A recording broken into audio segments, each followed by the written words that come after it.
Intelligence. We actually have two different conversations today. This session is going to be more of a panel discussion, and we're going to talk about the effects of swarm intelligence. Basically, if you think about agentic AI and so forth, and the impact to organizations.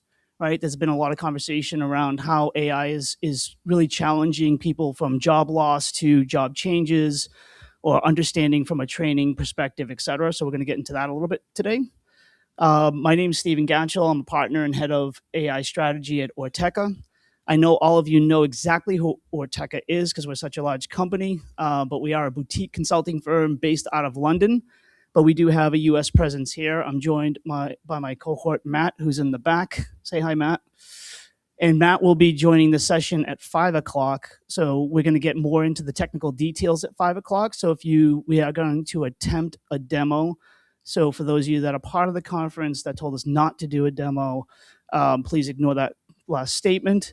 It's not a demo of technology, like specific tool sets, but it's of the concepts of how to use knowledge graphs and so forth. So if that's of interest, we'll have that session at 5 o'clock. But today I am joined by two of my colleagues and good friends that I've known for quite some time. So I'm going to let them introduce themselves, and then we're going to jump right in. So Emma, would you like to start? Press the button. It's green.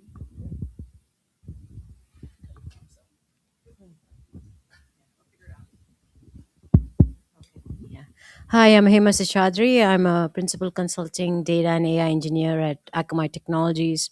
Some of the focus areas are business transformation, technology transformation, and trying to predict the future and figure out how technology, data and AI technologies are going to be changing. And I'm sure that's all, all I need to do is take my crystal globe, right, and figure out how that works. And then in addition to being at Akamai, I also teach at Northeastern University, teach graduate level courses in data, AI, ML, and all the things you need to do data and AI in your regular job. I have an AI research team collaborating with a bunch of folks across, all the tech companies and whatnot. So if you're looking for collaboration, the data and the AI space, please feel free to reach out. So the goal is to bring the next generation of data and AI experts, prepare them for the kind of board positions.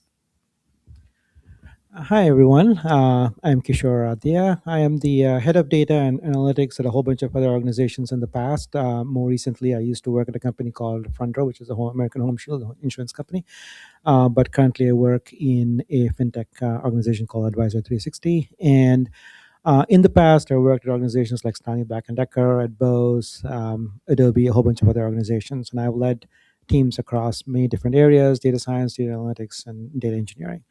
And I also teach as an adjunct faculty at Northeastern. I teach data engineering and knowledge graphs. If anybody is interested to be in my class as a guest lecturer, happy to take you on.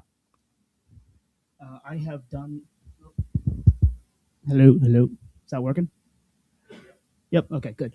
I have done some of the guest lecturing at Kishore's class, and it's a lot of fun, and it's amazing, honestly, the youth that comes in, and they're bright, refreshing, ask really good questions. So I highly recommend speaking at his class. It's a lot of fun. And Hem as well. Hem, you didn't make the offer. I didn't want to offer for you. So anyways, plenty of opportunity to speak at Northeastern. So look, I think swarm intelligence is kind of an interesting topic, and most people don't know what the heck swarm intelligence is. So I thought we'd start off by just defining it. And really, we have this really cool definition, and if you come to the 5 o'clock, we'll actually have the definition up on the screen of swarm intelligence. If you don't come to 5, then you're going to get the shortened version that I'm about to give you, right? So basically, we look at swarm intelligence as creating a bunch of agents that can actually make decisions and go out and execute end-to-end processes, if you will. And when you bring a bunch of agents together, you bring a swarm together, if you will, if you think about a beehive, right? And how those can come together and actually create intelligence.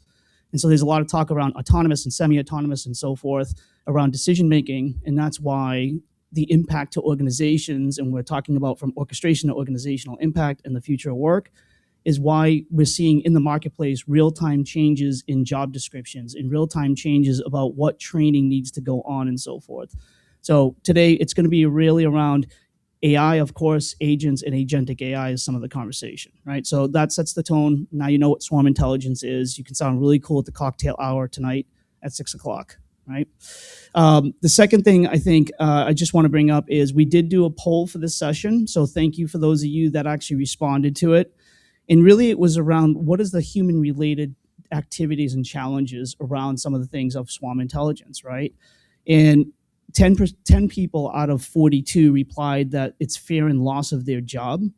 21 said change management was the most important thing. And then 14 said learning and education, right? So if you think about that, it's change management is the number one response. Almost 50% of the respondents talked about change management. So think about that for a second. In business, when you go to IT and they're implementing AI tool sets, how often does IT talk about change management? Okay, not very often. So I think it's an important point. The last thing, and then I'm going to start asking questions so you guys get it ready. You ready? You look ready. Okay. The last thing I will say from an administrative standpoint is we're not going to wait till the end for questions, right? If you have a question, please just ask it while the session's going, because I think it's really important to have the context as we're talking about something. If we don't clarify, make something clear and you want clarification, or you have a question, or you want to challenge us in what we're saying, please feel free to do so, right? This is a safe space for us to go ahead and make some challenges and conversations. And we'd rather have you ask questions than me ask questions, because I'm sometimes relatively boring. Okay, so to first start off, we thought about, I'm going to give you some quick background. We were at an event a couple months ago, and a couple of my colleagues decided to have a conversation around AI. And we thought it was going to be a simple conversation like define AI. And there was almost a bar brawl on the two people talking about defining AI. So I thought I would start with, let's talk about AI, agents, and agentic AI, and get some context around that. So since Kishore has the mic, I'm going to start with Kishore and just talk about, Kishore, like, how do you view AI, agents, and agentic AI? And what's the differentiation, and what's the really like easy way to talk about that stuff? There's a lot of ways they can approach it, but I'm not going to go down to any of the pedantic way of defining what it is, because I think you can kind of figure that out yourself. My personal journey with AI started about 30 years ago when I started working on neural networks long before the current incarnation of that came to be. And let me just give you one small vignette, if you will. The thing that you can do today with one line of code was something that took me over 4 months to build out as part of my master's thesis. This was, again, as I said, over 30 years ago. The point of all of that is to say that our ability to build, our ability to automate, and our ability to use a algorithmic way to develop and to provide solutions in a much more data-driven approach to doing it, as opposed to a deterministic approach to doing that, which is what it is all about. It's a probabilistic approach to doing that. Now, when we all talk about AI, when we talk about LLMs, again, generative AI is just but one incarnation of that journey of it that's been going through it for a long, long time. So to me, it's nothing new. It's nothing. It's just the way that people have kind of realized the value of that, just because of a couple of important things that have come about. One of that is the ability to be able to scale information, and the evolution of the web, which, if you were to say you want somebody to go up and build an LLM, but 20 years ago, they would not have been able to do what they're able to do today. It's all because of the availability of this vast amount of data, and you train across that. So that's really the fundamental thing. And of course, the scaling, the cloud, all the other things that you must have heard about. So all of those kind of led itself to the current evolution, the current where it is. And the whole notion of agentic AI and all that, it's all about how the concept of an agent was something that I was actually having this conversation a couple of years ago with Peter Norvig. If anybody done anything in the AI world, the first books that came out of that was back Introduction to AI. This was back in the late 80s and early 90s. And you will see the definition of an agent being defined right in that book. This was, again, 30-something years ago, 35 years ago. So very simple. You're going to figure that out yourself. What was the question again? How do you put context around AI, agents, and agentic AI? Before I dive into that, I'm going to kind of hit one critical piece I think is important to the ecosystems, right? So you mentioned data and AI. So data works AI, so that's important. But the one of the major discoveries that's happened in the last like 30 years, and you can thank Akamai Technologies for this, is the networking. So you're giving a plug to Akamai right now. They're my they put food on the table, so I've got to do that, right? No, they're not paying for this. I'm just kind of saying the important part is the networking, right? So that is so essentially the way I would think about it is, don't think about things in terms of specific technologies. Like, say, example, I actually had to look up what swarm intelligence is, right? Tomorrow there'll be another word, there'll be another technology. At the end of the day, what are the business problems you're trying to solve? So in the way in a very simplistic way, I would look at it is, from a business perspective, you are either improving efficiency or productivity. You've got to build the scale into it.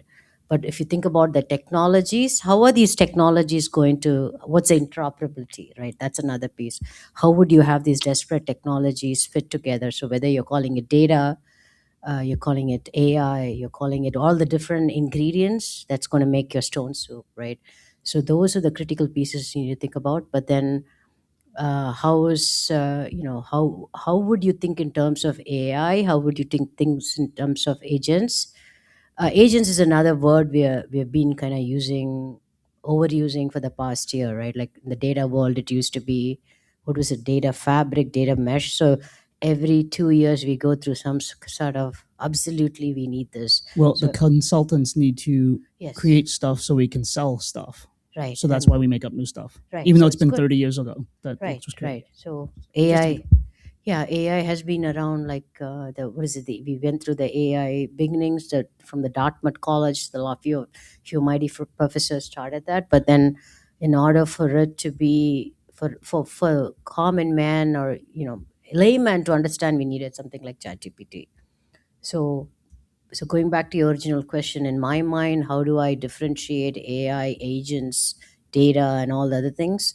I actually don't think about it in terms of, like, kind of what Kishore mentioned, like, from a pedantic or pedagogy type of thing, how I'd go and teach in the classroom. There I need to kind of teach, say you need to understand these. Is in the book I wrote about business analytics, another plug for my book. But that's where, like, that was written pro COVID date. So that time I talk about a data science. That time it was all, everybody wanted to be a data scientist, right? And then now all I need to do is take the book, strike out data science, and put AI. So technologies will come and go, but at the end of the day, how will you build your network? Like networking, the data, the infrastructure to support the data, interoperability, right? How will your ecosystem? So, like, for example, you're going to see a demo for Ortega. How will Ortega? It's not a single solution. How will Ortega work with the ecosystem of other technologies that you know that an company already has? So so I don't want to kind of go deep into the trenches about definitions, because we get kind of, nobody will have another bar brawl here. All right, so I want to go back to something, Kishore, you mentioned, right? You mentioned a one-line code for your thesis 30 years ago took quite some time, and that one line of code now would take about a millisecond or so to validate. Is that right? Like, how does that change things? 'Cause we're talking about the organization impact, future work. Like, how has your job changed over the past 30 years, where you took 4 months to write one line of code or validate one line of code, and now you can do that in seconds, right? Yeah, just to kind of clarify that, what I meant to say there was what used to take me 4 months worth of time to come up with the solution today, you can do that with one line of a Python code that you just call a library, and you can get to that. Now, the impact of to what you're trying to say, the impact of that is the ability to create a scalable, reliable solution is and can be done in a very, very shortened period of time. And the ability of organizations to be able to adapt to that, and the ability for a business entity to be able to accelerate and use that mechanism. And that is why you hear a lot about change management being a key part of it. The reason for that is pretty obvious, right? When you think about it logically, as a human mind, as the way we kind of operate and work with, we work with a certain cadence. And now when you shorten that cadence down to a millisecond or even smaller than that, and then you scale that up, now you add more and more complexity on top of that. Now the human mind's capacity to be able to fathom that, to be able to articulate, to think through that, now shrinks. It's a huge mental burden that really pushes through. And that's what is really what the cause of a lot of these current angst, all the things that we talk about is how do we manage that? How do we talk about it? How do we articulate that? And how do we provide and create business value based upon that? It's all about business reengineering, process reengineering at a fundamental level. Okay. And so that leads me into, and Hem, I'd love to hear what you're thinking about this, right? There's a lot of conversation about augmentation versus replacement. Meaning augmentation, we can use AI to actually help accelerate the challenges that we're trying to do. But how can the individuals have the right skill sets and mindset to accept the speed of the augmentation versus we're just going to simply take and replace that specific job function with AI, right? So any examples or thoughts around augmentation versus replacement? Because there's a lot of conversation around people losing their jobs because of AI. But first of all, I see job creation personally. That's what I've seen with AI. But what are your thoughts about augmentation versus replacement? Is it okay if we kind of go back to the previous question? You can do whatever you want. This is your panel. Okay. Oh, wow. I've never heard that before. So yeah, let me. I think one thing you mentioned was, okay, you wrote your master's thesis, and then you can write the code will run in, like, say, fraction of a second or whatnot, right? Like the thought process. But you brought out a very good point. What about validation? Right? Like, say, for example, whether it's data validation or AI validation, how many people actually think about that when I think in Doug's earlier session, I asked a question about, how do you take the kind of problem you're trying to solve, break it down into milestones, and then return when everybody wants to know, hey, I want to know what the return on investment is, right? That your CEO is going to keep asking that, hey, you're pumping so much money into this X number of AI tools. How can you validate what you build is actually producing the right type of solution? That's from a leadership level. And then you're building AI solution, whether it's deterministic or non-deterministic. How are you going to validate the data? Like, for example, data quality, that's very close to home to you, right, Stephen? So in that case, how are we validating it? So yes, you can, the 4 months of figuring out your master's thesis, it took 4 months to figure out the kind of the brain process to kind of the process to the solution.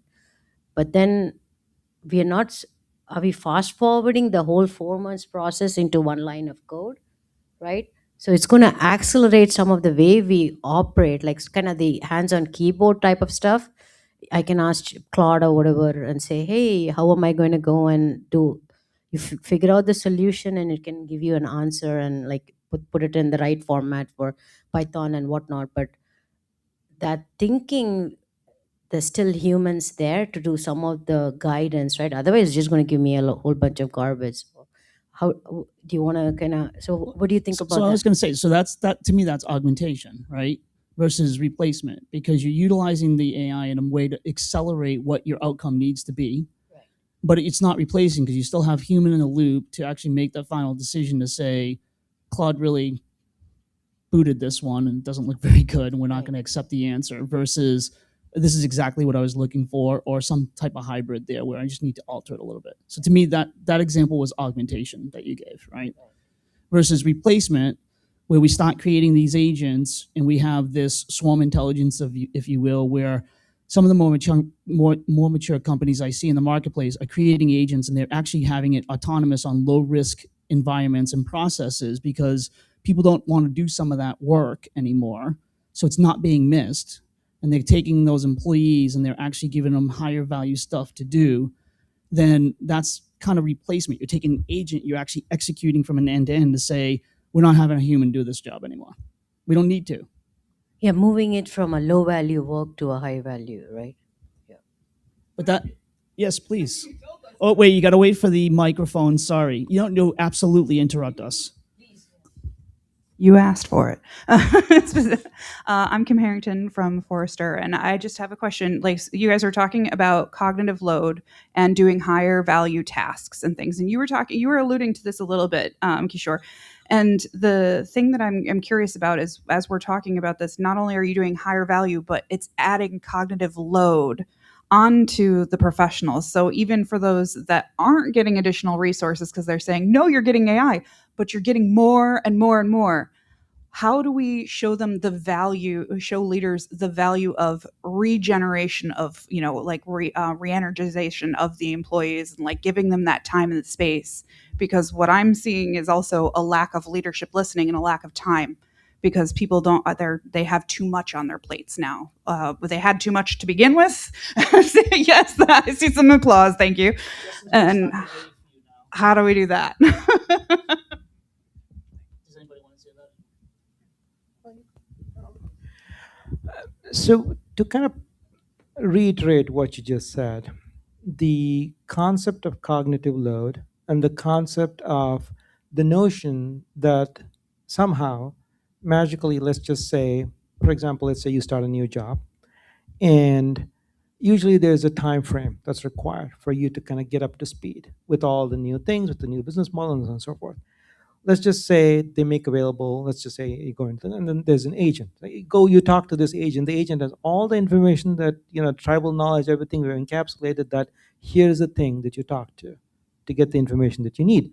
Before, you used to have multiple meetings, talk to a bunch of people, to other meetings, and talk so on and so forth. There used to be a time span that would have required you to get to that level. So now, with the use of this agent, now what happens is you're able to get to the information in a very qualitative way. Hopefully the agent does what it's trained to do. In addition to that, it allows the shrinkage of time. What would have taken you a month, now onboarding time would probably take you maybe less than a week. And I can speak to that from personal experience of having done that. Recently I switched jobs, so one of the things that I did, for example, was I'm going to build one, right? And use that to accelerate my learning. Now, that's just one microcosm of it. Now, you take the same thing and then you expand it across the organization, across multiple business processes, across multiple business activities that's going through with it. Now you start shrinking the amount of time it takes for an entity or any particular piece of activity, if you will. At the end of the day, the way I try to think about all these agentic, all these things, every one of those things, if you look at the business, if you look at a company or an organization as a system level thinking, and you start applying that and you start breaking it down by that systems, it is a bunch of activities. It is a, shall we say, a combinatorial pieces of those activities that leads to a particular business outcome. Now you take those individual activities and then you quote unquote agentify those activities with human augmentation. I don't necessarily believe that everything is going to be completely, I don't think that's desirable either, because you really want that to be there as part of it. So when you start putting all that together, we don't know where it's going to go. We might all anticipate, we might come up with great theories, we might think this is where it's going to go, but nobody really knows. So it's going to be an interesting experiment where we're on the track. It's kind of the way I see that. One here and then one there. Okay, this is a little lengthy, but bear with me. All right, so first some context. I just need an hour. All right, so the Industrial Revolution saw a radical change in the United States from skilled labor that was eventually replaced through robotic assembly lines, right, factory. We're somewhat in a new wave of revolution because of AI. So this panel is about the impact in future work. We're talking about, the human facet of it. Are our workforces, you're both educators, are they skilled in a manner to properly adapt to the change of skills necessary to be successful at the workforce using AI? We saw the Industrial Revolution cause a change of skilling in the United States and certainly globally. And if not, what skills do people need to have to be able to be successful to participate intelligently with this swarm of intelligence through agentic AI?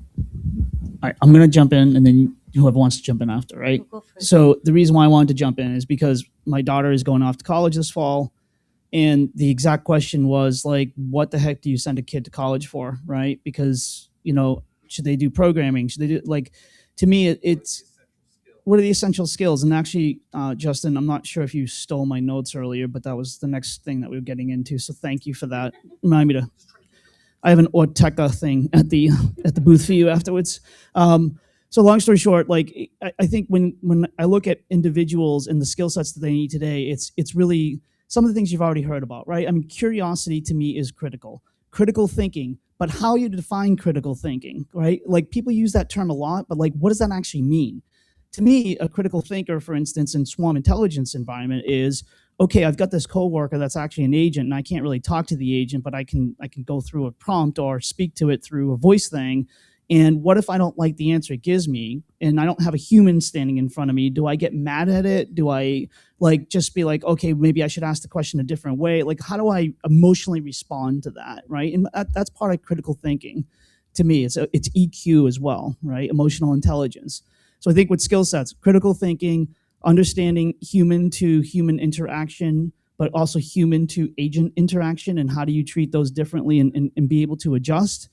I think it's being able to change your skill sets on a dime, quite frankly, because today we can just go and use ChatGPT and do a prompt, and prompt engineering was a real job, and now it's like there's no prompt engineering job. Like that's all gone now. So how do you actually adjust very quickly?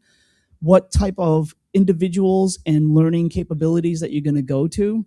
And to me, those are the key functions, right? And for me personally, I will just say my network is the most critical thing that I can have, and that's person to person. That has nothing to do with technology, because I can sit in a room today. I've learned so much from people just talking to them and understanding what their perspective is. And yes, I can go to ChatGPT and look up some of the stuff that I want to learn about, but it's not the same, right, as the human to human interaction. So anyway, sorry, a little bit of a long answer there, but that's my perspective. Any other thoughts?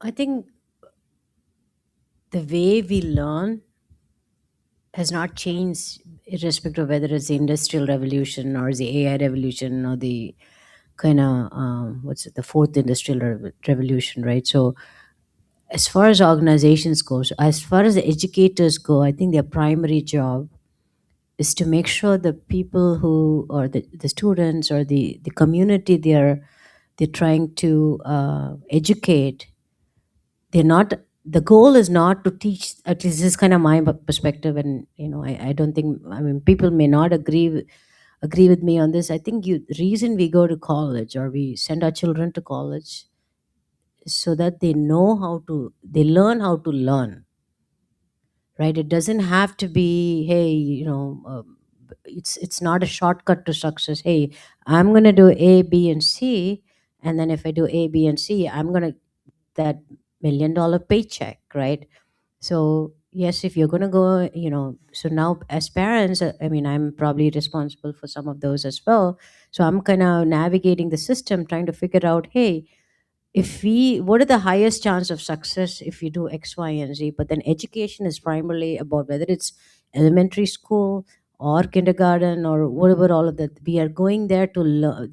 You've been taught the skill how to learn, right? And if an organization has been successful in doing that, you can take this, so irrespective of whether you're learning how to use operate a printing machine, or you're going to be using some complex AI system, you've been taught those skills to maybe ask the questions. Hey, I don't know the answer to, so what, I mean, the term learning how to learn is a pretty complex thing, right? And that's why you need to do 4 years of college to learn how to do that. And then what happens is, tomorrow the technology of today will not be the technology of tomorrow. So you are never going to be obsolete, I think. So so if you fundamentally know how to learn, and you learn that from organizations, at least I've been involved with Northeastern. That's where I teach. I collaborate with MIT and UMass Amherst. So kind of from a first-hand knowledge, I have a first-hand knowledge to know that that's kind of what irrespective of what the students and the educators complain, and that's, I think, the primary goal. And the primary goal is, and I think organizations or universities are pretty successful in doing that. So you take the particular, so whether it's data science, it was data engineering or whatever, tomorrow you kind of pivot and learn to a new thing. And I can say that I'm probably a poster child for that type of thing, where you learn to learn. As for example, I didn't start my career in AI. I didn't start my career in data.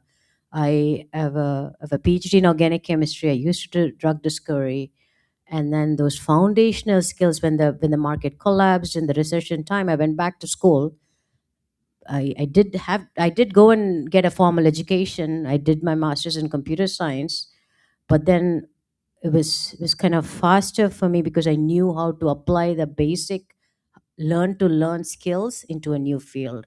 Tomorrow there'll be something else, right? We'll have another buzzword, right? But then, so it really doesn't matter. So it goes back to tying back to the original thing, where is it AI or agents and augmentation and re-engineering and all of that. So it's if you cannot strip away all the components of it and come back to how do I learn, how do you think, but then that doesn't answer the question of is there going to be a sensory overload, right? At the end of the day, we're still humans, and you have only certain amount of brain power, and as you age, your cells are also kind of degenerating. Let's not bring age into this. Okay, Kishore, any additional thoughts there?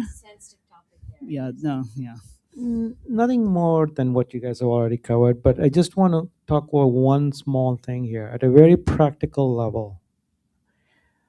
I teach 2 graduate level classes, one data engineering, another one knowledge graphs. I've been doing this for a few years. Since I first started this, the first thing I always tell my students is, everybody here in this class is going to get a passing grade, or whatever that is, the equivalent of that is. I said, I don't care. We're not gonna focus on that. What we're gonna focus on is your ability to absorb information and to come up with something new as we talk through it, as we work through it. Really, I don't care about anything else that's in there. And that's part of the reason why we get some folks from the industry to come in and have these conversations so they can talk about the real world implications of that. That's the only thing I want to add to, I think, adding to all the other things. All right, thank you. Fern had a question, I think. So it was actually on the last comments that you were making, but Kishore, you said something interesting just now also, but you gave that example that you cited that it's something that took you 4 months, took you a nanosecond or whatever, could take you a nanosecond now, and that just got me thinking, but really what you were doing was internalizing potentially, I don't know exactly what you were doing, but internalizing and learning something, in that 4-month block of time. It reminded me that when I was at Bell Labs a long time ago, I was using machine learning to actually try to figure out data quality issues way before those tools came. And yeah, now I could do it in a nanosecond, using those tools. But this actually taught me, critical thinking capabilities. And Hema, to your point, also, I was always told you go to high school to learn, and you go to college to learn how to think, to learn how to learn, and then you go to college to learn how to think. So the critical thinking capabilities, it seems like with agents, if you're just reviewing things, we know about automation bias, there's cognitive disengagement. People aren't going to be critically thinking anymore, potentially, in certain tasks. So I'm wondering what your thought is sort of around that. And maybe I'm a glass half empty kind of gal. Yeah, so I'll you jump guys on. sound very glass half full. So I'm going to jump on this one a little bit, and I get to give a plug for a LinkedIn post that I wrote about a month or 2 ago on this very topic, Fern, right? If you think about how you're setting up a swarm intelligence from an agent and agentic perspective, there is a lot of critical thinking in that, right? And so the people that may be sitting of human over the loop, as an example, and just pressing buttons, yes, no, I get it, there's no critical thinking there, but if I'm trying to solve a problem, whether it's a sales process as an example, where I want to create multiple agents and understand how they interact with each other and have expected outcomes, and then program that, if you will, for those agents to learn what my expected outcome is, And then how am I going to interact with it? At one point, do I need to, like, there is a ton of critical thinking when you're starting to create a swarm intelligence. So that's why I say, like, this whole concept of augmentation versus replacement. I think AI, for me personally, has given me more opportunity to do more critical thinking, because I don't want to do the rudimentary stuff. And how do I use this great technology to kind of get rid of the rudimentary stuff, right? So I think we just have to be cognizant where if we're putting human in the loop, what that person's job now becomes, don't make it too mindless to just be clicking buttons, yes, no, go ahead, agent, do your thing, but to tell them why they're doing it into the full end-to-end process, how they could actually make it better on the end-to-end process and involve them into the outcome process. So that's my thought. So I just want to maybe a clarification. So when you say critical thinking and human in the loop, so if you have this person going and clicking an yes and no button, verifying whether it's process re-engineering or AI or whatever, you would expect. My expectation is the person who's saying yay or nay has a depth of knowledge to make those decisions. It depends upon what the process is, right? When you say depth of knowledge, you can give the person that's working with agents, like, if you see A, then you do B. If you see B, you do C. So it doesn't necessarily mean that it's a depth of knowledge. Now, if you're creating high risk, impactful swarm intelligence capabilities, then that person that's saying yay or nay better know what they're doing. So that's a little different. Like, there's some rudimentary processing that you're going to have agents do that the person doesn't really have to know the details. They just know, look for A, look for B. So if I was going to design a system like that, I would say the A and A, without the critical thinking, you can automate that. Agree. Okay. But there's risk involved, and when you talk about regulatory environments like banking, insurance, and others, it's like they really want human in the loop, so they have deniability and defensibility from a regulatory perspective. That's one way to put it. Any other questions from the audience? If not, I'm going to continue down our path here. Oh, good. Okay, excellent. So first of all, thank you, because this is great, because I'd rather listen to you guys than me. All right.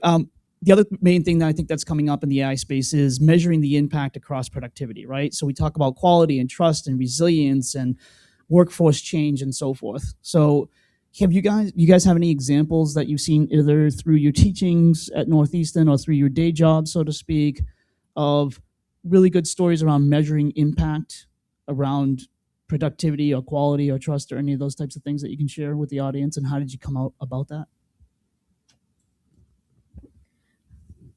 I'm still struggling with that. And if anybody says that, hey, we figured out how to measure ROI, we know how all the milestones to get there, I think we are just, I don't think that's possible. I know there's a lot of AI gurus who would say you can do X, Y, or Z. I think there's no simple and easy answer. Looks like there's someone who knows how to do that. Not so much easy, and it's not the entire answer, but look at activity-based costing. Sorry, what? Activity-based costing. Yep. It is a great place to start getting some numbers that people will pay attention to. Very even if they're not rudimentary. all the numbers. That's yes. very rudimentary. It's like, say, then you can, if you go into the, yeah.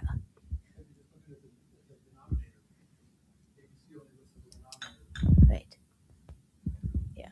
Just a reminder, if you make comments, though, wait for the mic, because I think there's an online thing, and we want to make sure you have good comments. So we want to make sure that you guys they can hear it online too. It's worth repeating, right? Yeah. Go for it. Oh, sorry. What about you? Yeah, I'm just saying ABC just kind of looks at the denominator.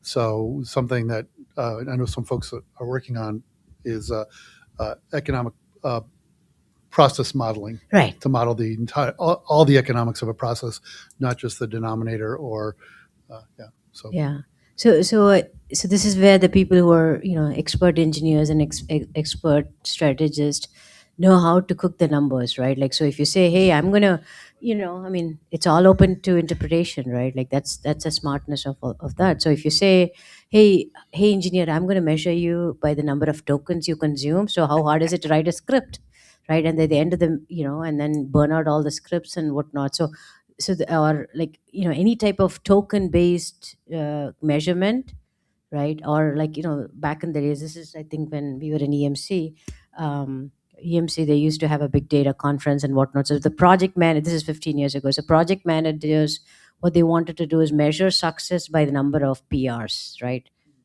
So I can generate a whole bunch of PRs out there and say, hey, look at me, I'm so productive. So the same kind of, so irrespective of whether it's data or AI, it's the same kind of thing. So Yep, that's fair. Kishore, any thoughts on that? I think, as you rightfully said, there are many ways to kind of skin this, if you will, think about it differently. I think, but there are some interesting thought processes that's going on right now. If you read some interesting work coming out of the Stanford HAI and then Eric Bernops and a bunch of people, but they're kind of looking at it at the large systems economy at that whole overarching level, and they're coming up with some interesting, numbers coming out of that. Now, when you zoom out of that and look at it from a top-down level, then you can, across the board, you can see contours of changes that are really happening. But for somebody to kind of go in and say, I'm going to get down to this minute level, down to the individual person or one or more persons level, and able to articulate that this is getting better or not, gets to be really challenging. Because what is your baseline on which your baseline is, because your baseline is always moving. So now how do you kind of figure out, yeah, there are ways to do that. I'm not saying it's impossible. I'm just saying at the end of the day, it is a statistical thing where you kind of get a sense, okay, I think we're moving in that direction. That is all it is. It's a directionality. You cannot say I'm going to base it off of. It is a quantifiable measure down to that level of detail. I don't think that's possible. Maybe there is, but I'm not aware of one. Yeah, I always find it fascinating when people will say, for instance, well, our coders are 50% more productive, right? What does that even mean? What is the outcome base? So does that mean that you're taking product to market and it used to take you 6 months and now it takes you 3 months? Because that's a real measurement. But if you're saying a developer is creating double the lines of code, well, who cares? Like it's outcome based is the concept. And I think the other challenge around the ROI is just how you actually define it. So I am a recovering governance person. So I always start with like, please define ROI and like, what do you actually mean by that? So does that mean, for instance, we're going to have a P&L for all AI projects that actually takes the total cost of ownership and then takes the total revenue and then gives me a net income for that ROI model? Because if we're talking about that, cool, let's do that. And then you have the finance person quitting their job the next day because there's no way in hell that they're going to be able to do that, right? So I think you have to put it in context. Okay, so we have, yeah, go ahead, please. But wait, there's more. Sorry. So you mentioned the ROI, you mentioned the outcomes, right? Like, so that's a question I asked Doug when he was running the session. So one of the suggestions he made was you take the outcome is important, right? Like from a leadership level, people are looking at outcomes, but then the milestones, identify all the milestones, and then kind of come up with some sort of, I've got to learn from Doug exactly what his product modeling is, but then that Doug, actually, can you come up and draw please. the product modeling? It's an allocation model. Allocation model. So even without knowing exactly the secret sauce behind it, that makes a lot of sense to me, in the sense of, okay, so this is the big picture you want to solve, right? That's your outcome. You want to kind of make the Boston climate, so the Canada wild smoke fire doesn't come here, right? So how would you take that and break it into smaller pieces? Say that's your outcome. Mm-hmm. Then what are the milestones you need to do? And then what is the macro environment and the micro environment? So you kind of go into those levels. So someone mentioned change management. Then, as we talk about, whether, swarm intelligence and the impact of that on the workforce, then how do you upskill those folks, right? So what is the industry actually, or the leadership actually interested in? Do they want to upskill their software engineers and kind of redeploy them into another field, or just kind of provide sound bites out there and say, hey, software engineering is dead, data engineering is dead, right? So kind of take that whole micro, it's similar to any type of system design. Take the most complex problem, come up with milestones, and then the micro environments and the macro environments, how do they relate to one another, And then then you can do like and it's not going to be 100% accurate. It's probably going to be 60% accurate. But then that still gives you directionality. Sorry, I just needed to. You good? All right. So look, I know we're actually at time, right? So just really quick, 30 seconds, Hema, 30 seconds. In 30 seconds. Any final thoughts around anything that we talked about today that you want to reinforce or anything else? I think that one of the things is impact and future of work, right? So AI is not going to take anybody's job away. We just have to figure out how we make sure that we can leverage AI in our day-to-day job, and then make sure there's no sensory overload, and most organizations' responsibility. So anybody who's a leader in this room has to kind of take that into consideration. That exact like whatever 60% productivity increase, which you're going to see is not sustainable in the long term. So you've got to kind of contract by redeploying it, like you mentioned, re-engineering, right? So it's just not about augmentation. It's also about redeployment and kind of make sure you balance the workforce. But yeah, AI is just like another. I think your friend there mentioned about. He said 30 seconds. I'm sorry. It's been like a minute 30. I know. So you knew that anyway. So the thing is, this is what the fourth. I think it's the fifth industrial revolution, right? Like data was a fourth industrial revolution, or whatever, IoT and whatnot. If this is the fifth industrial revolution, there'll be some eighth industrial revolution, and there'll still be humans needed, whether you call it human in the loop or whatnot. We'll have to just figure out how to make this work. And Nothing really more than that, other than what we all heard here. But the one thing, most important thing is humans are never going to be replaced. I think we all talked about that. Critical thinking, yes, that's the most important thing. And just don't buy into what vendors try to tell you, meaning that, yep, this is going to solve the world's hunger problem. It's not going to do that. It's critical thinking. Just go down to the basics, outcome-driven thing. That's my personal thing on that. are you suggesting we should take a critical thinking class? Yeah. We're all going to take critical thinking. So next year we're going to have critical thinking panel. So listen, first of all, I just want to thank everybody for coming. I know how valuable everybody's time is. So thank you for joining our session. We do have a follow-up session at 5:00 if you'd like to join us. If you can't join us, we do have a booth in the back, Ortecha. It is pronounced Ortecha. We're giving away some books and stuff like that. So happy to answer any questions going forward. So thanks again. Really appreciate you joining the session. Have a great day.